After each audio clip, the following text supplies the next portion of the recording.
আসসালামু আলাইকুম। ওয়ালাইকুম আসসালাম রহমতুল্লাহি বারাকাত। কেমন আছেন ভাই? আলহামদুলিল্লাহ, আমি ভালো আছি। আপনি কেমন আছেন? আছি আলহামদুলিল্লাহ, ভালো আছি। আপনার পরিচয়টা দিয়েন ভাইয়া। আমি একজন কুয়েতি প্রবাসী। আমার নাম রিয়াদ মাহমুদ। আমার বাড়ি হচ্ছে কুমিল্লা চৌদ্দগ্রাম উপজেলা। বাতিশা হচ্ছে আমার পোস্ট অফিস। কত বছর আগে কুয়েতে আসছেন? আমি ইনশাল্লাহ 2017-তে আসছি। তো আসলে 2017-তে আসছি যে আমি ধরেন আমার প্রায় 9 লাখ টাকা খরচ গেছে। আমি আহলি শনে আসছিলাম, মানে আমাদের কোম্পানিতে। তো দীর্ঘ আজ অনেক বছর হয়ে গেছে, ইনশাআল্লাহ 3 বছর পরে আমি হাওল হয়ে গেছি। তো এরপর হচ্ছে যারাই আসুক না কেন কুয়েতে, ইনশাআল্লাহ সবার জন্য দোয়া এবং কি শুভকামনা। এটার জন্য যে কেউ নতুন আসবে অবশ্যই কাজ শিখে আসার দরকার। সবার চেয়ে বড় হচ্ছে স্কেল, যে কোনো কর্ম শিখে আসতে হবে, না হলে আসলে আমরা প্রবাসে আসে কোনো লাভ হবে না। কারণ আপনি এক কথায় হচ্ছে সর্বপ্রথম হচ্ছে শিক্ষাগত যোগ্যতা থাকতে হবে এবং কি এডুকেশন থাকতে হবে। প্রত্যেকটা মানুষের জন্য এডুকেশন আমাদের লাজিম, এটা দরকার। আমরা আসলে কাজগুলো বেশি বেশি করে শিখবো এবং কি যে কোনো পর্যায়ে কাজ জেনে আসতে হবে। কোনো সমস্যা হবে না যদি হ্যাঁ। কাজ জানা থাকে। আচ্ছা, 2026 সালে এখন তো মনে করেন যারা পাসপোর্ট জমা দিবে এখন তো আর বিষয় বের হবে না, বের হবে 2026-এ।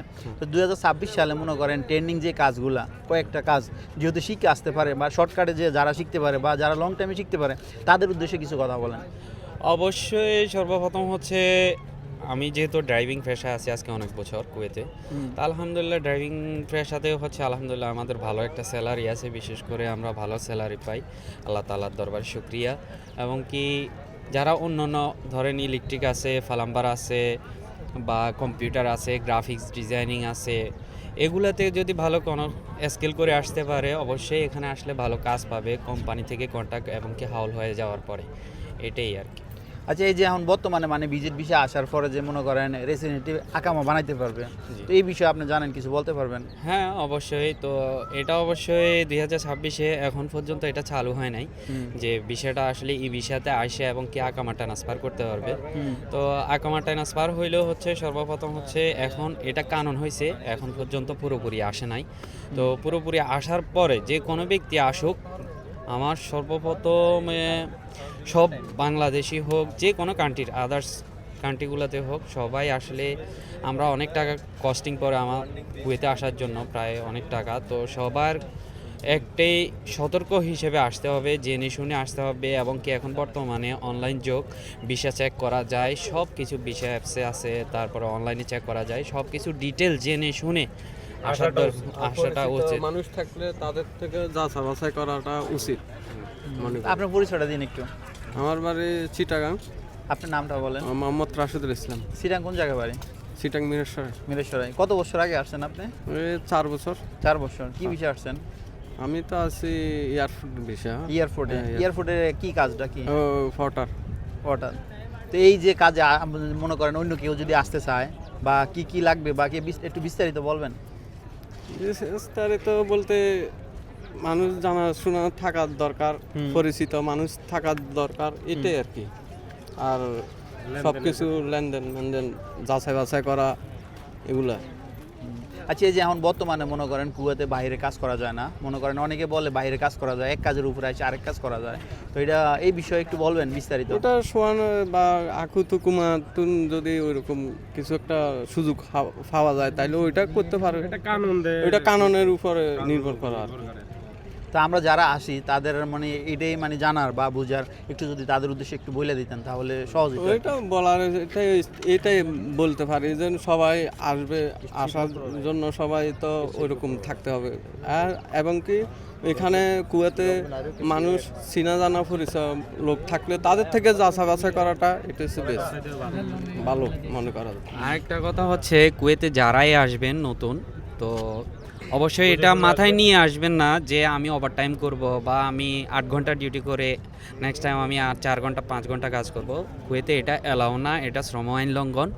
তো বিস্তারিত আসলে আপনাকে কোম্পানিতে আসলে কোম্পানিতেই কাজ করতে হবে, যেটুকু আপনার ডিউটি নির্ধারিত, তো ওইটাই কাজ করতে হবে, ওইটা স্যালারিতে আপনি ডিফেন্ড করতে হবে আপনার। হ্যাঁ, কস্টিং হতে আপনার যে আয় সোর্স আছে ওইগুলো আপনার মাথায় রেখে আসবেন। চিন্তা করো যে মনে করো যে আমি এই কাজে আসছি কিন্তু আমি অন্য কাজও করতে পারবো, কিন্তু এটা কুয়েতি মনে করো আইনে এটা সম্পূর্ণ নিষেধ। এটার জন্য জেল জরিমানা হইতে পারে বা দেশে কুয়েতে। পাঠাতে পারে। হ্যাঁ, বা দেশেও ভাড়াই দিতে পারে। তা আপনার পরিচয়টা দিন একটু। জি, আমার নাম মেহেদি হাসান, আমার বাড়ি হচ্ছে যে কি চট্টগ্রাম। তো চট্টগ্রাম আমি, কোন উপজেলা? মিরসরাই উপজেলা। মিরেশ্বর উপজেলায়। কত বছর আগে কুয়েতে আসছেন আপনি? আমি কুয়েতে বেশি দিন হয় নাই, আমি হাউস ড্রাইভার। House driver. আসছি, আমি আসছি 4 বছর হয়েছে আর কি। 4 বছর। তা আপনার সুযোগ সুবিধা একটু বলবেন? আমার বাসায় আসার সুবিধা তেমন কিছু না। ড্রাইভিংয়ে করতে হবে, বাসায় কোনো জায়গায় কোনো কাজ করার কোনো চান্সই নাই, করা যাবে না। এই বাসার কাজ বাসায় করতে হবে, মালিকের কাজ আর কি। হ্যাঁ। আচ্ছা, বিভিন্ন আবার বাসার মধ্যে বিভিন্ন ক্যাটাগরি আছে, কেউ হাউস ড্রাইভার আছে, কেউ বাসার কাজ করতে হবে, আবার কেউ দেখাশোনা, বাসার দেখাশোনা বা বা ক্লিনিং, খাদেম বা হারেস। হারেস, এরকম ক্যাটাগরি আছে। আচ্ছা, হারেসের সুযোগ সুবিধা কি আর খাদেমের সুযোগ সুবিধাটা কি? খাদেম হারেসের সুযোগ সুবিধা বলতে আসলে স্যালারি সেম, কিন্তু স্যালারি আপনার হয়তো হারেসের দিক দিয়ে তো বাড়ানোর সিস্টেমে বাড়ায়, আর ড্রাইভার সিস্টেমে একটু বেশি বাড়ায় দেয়, এটা আর কি, আর কিছু না। আর যে যারা আসে এই যে খাদেম বা হারেস বা সাইক মানে ড্রাইভার, জি। তো প্রথমত সর্বনিম্ন কত স্যালারি ধরে প্রথম অবস্থায়? এটা কুইতের উপর নির্ভর করে, কেউ 100 দেয় নতুন অবস্থায়, আর কেউ 120 দেয়, এটা কুইতের উপর নির্ভর করে আর কি। আর খানা হয় না সব তো মালিকের খরচ। মানে আপনি যখন আসছেন তখন কত পাইছেন আপনি প্রথম স্যালারি? আমি 4 বছর আগে যখন আসছিলাম তখন আমার 100 দিনের বেতন দিছে আর কি। এখন আমার আস্তে আস্তে বাড়াইছে, 2 এখন বছর কত পর পর বলা বাড়ায়। যাবে না? কেউ কোনো কুইতে বাড়ায় 1 বছর পর, কোনো কুইতে বাড়ায় 2 বছর পর, ওইটাই এই আর আর কি। কি। তার আপনি দেশে গেলে টিকিট দেয়নি আপনার মালিকে? হ্যাঁ, আপনার দেশে 2 বছর পর যাওয়ার নিয়ম। হুম। 2 বছরে মালিকের সব খরচ, আপনার টিকিট খরচ, তারপর আর কিছু এমনি হাদিয়েটা দিয়ে মালিকেরা দেয় আর কি যাওয়ার যাক, সময়। আলহামদুলিল্লাহ। আচ্ছা, আমি যে এই ধরনের তথ্যগুলা দেই এই ভিডিওটি বানাই, মানুষের উপকার হয় কিনা বা কতটুকু সত্য আমার অবশ্যই ভিডিওগুলো? এটা অবশ্যই উপকার হয়, উপকার না হলে কি আর আমরা এইভাবে বলতাম নাকি? অবশ্যই হয়, উপকার হয় বিধায় তো আমরা বলছি সবাই। আজকে তো মনে হয় তাই না? প্রথম আমার কারণ ভিডিওটা যেই দেখছেন আসুক, একটা। যে কাজেই আসুক না কেন, যে বিষয়ে আসুক না কেন, মনে করেন যে অনেক বিষয় নিয়ে তো অনেক প্রতারণা হয়, অনেক ইয়া হয়, ঠিক আছে? তো এগুলা চিন্তা ভাবনা করে যে আসুক না কেন বিদেশে, কুয়েতে যে আসুক না কেন, চিন্তা ভাবনা করে আসাটা ভালো, ঠিক আছে?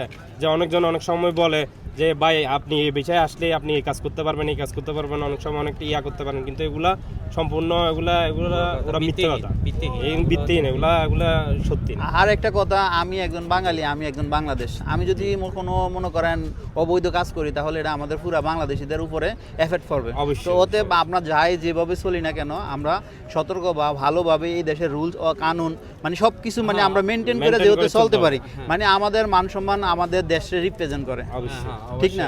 তো যে কোনো মানুষ আসলে সর্বপ্রথম হচ্ছে ধরেন আপনি এখানে কি কানুনটা, এই কানুনের উপরে আপনাকে রেসপেক্ট করতে হবে। কুয়েতে যে কানুন না আইন নিয়ম বা লগুলো আছে অবশ্যই তাকে সম্মান জানিয়ে আমাদেরকে চলতে হবে, যেহেতু আমাদের দেশের উপরে সম্মান হানি না হয়। আমরা একটা খারাপ কাজ করব না যাতে আমাদের দেশের বদনাম হয় এবং কি খারাপ কথাগুলো আমাদেরকে শোনায়।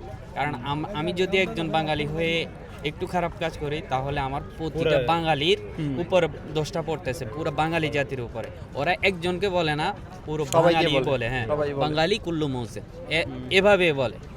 তো আমরা সবাই আমাদের যা স্থান থেকে মানে নিজেকে অবশ্যই ভদ্রভাবে এখানে প্রেজেন্টেশন করব এবং কি সবাইকে একটাই রিকোয়েস্ট করব, আমরা যেন সবাই সুন্দরভাবে আইন মেনে চলি শ্রদ্ধার সাথে, এবং কি কুয়েতকে অনেক ভালোবাসতে হবে। কারণ কুয়েতে আমরা আসছি রিজিকের জন্য, আলহামদুলিল্লাহ আমাদের এখানে রিজিক ছিল, আমরা এখান থেকে পেট চালাইতে পারতেছি, আমাদের ফ্যামিলি চালাইতে পারতেছি, আমাদের আত্মীয় স্বজন ভালো চলতেছে, আমাদের দেশ চলতেছে, আমাদের দেশ চলতেছে।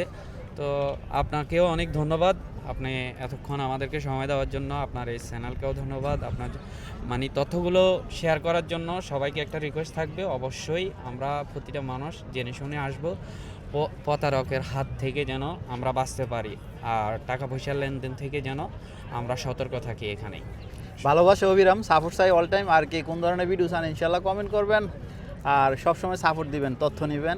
আর আমার এই ধরনের ভিডিওগুলো কিরকম হয়, আজকে তো প্রথম দেখছেন হয়তো না ফেসবুকে। অবশ্যই ভালো, কেননা ভালো বলতে বর্তমান প্রতারণা জিনিসটা বেশি হচ্ছে ভিসার ক্ষেত্রে। তো যেহেতু আপনি স্যালাইনের মাধ্যমে যেহেতু করতেছেন, তাই এটা মনে অবশ্যই ভালো, অবশ্যই সবার উপকারে অবশ্যই আসছে। অবশ্যই সবাইকে বলবো শেয়ার করার জন্য, সাবস্ক্রাইব করার জন্য। সবাই পাশে থাকবেন, সবাইকে ভালোবাসা দিবেন। Thank you.